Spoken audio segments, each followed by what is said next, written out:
Good morning, everyone. I pray that you're leaning on God's understanding of it all as you and I pass through this world down here.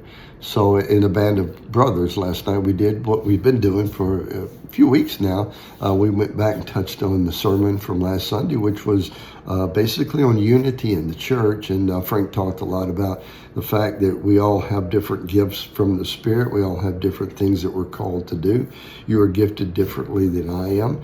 It's much like a human body. Human body has eyes and ears and toes and fingers and a lot of parts, but they all come together to form one body. And that's the idea of a church. We all fulfill our role as God has called and gifted us to do. Nobody's jealous of somebody else's role because we all understand that everybody's role is just as important as the other one is.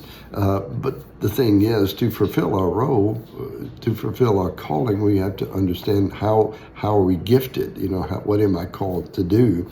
So we need to back up and understand that first. And that creates unity, very simply, when things are done as God designed them to do. And you know what? It's the same in the home. In the home, there's unity when everybody is fulfilling their role. When the husband is loving his wife as Christ loves the church. When the wife is respecting the God-given leadership of her husband. When the parents are lovingly training the child to go the way that they should go, and the children are understanding that the parents love them and the children respect the parents' leadership.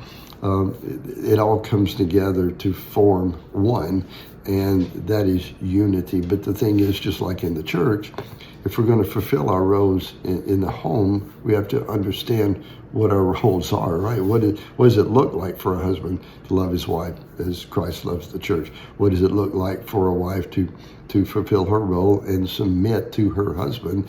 Does she understand that's simply lining up under the God-given leadership in the home? And does the child understand what it means to respect? Because we have to train them to do that. So guys, what do you think about this? Do you really understand your role as a father and as a husband? Do you understand what it means to love her as Christ loves the church? Do you understand what it means to train your children? And listen, if you need help with that, give us a call. We'd be glad to help you to know and understand and fulfill your role in the home, because we're looking for unity in the home. And just like the church, it's done only when it's unity is there only when it's things are done as God designed them. So think about these things as you go through the day. Again, give us a call if you need to. And as always, I hope your day's blessed.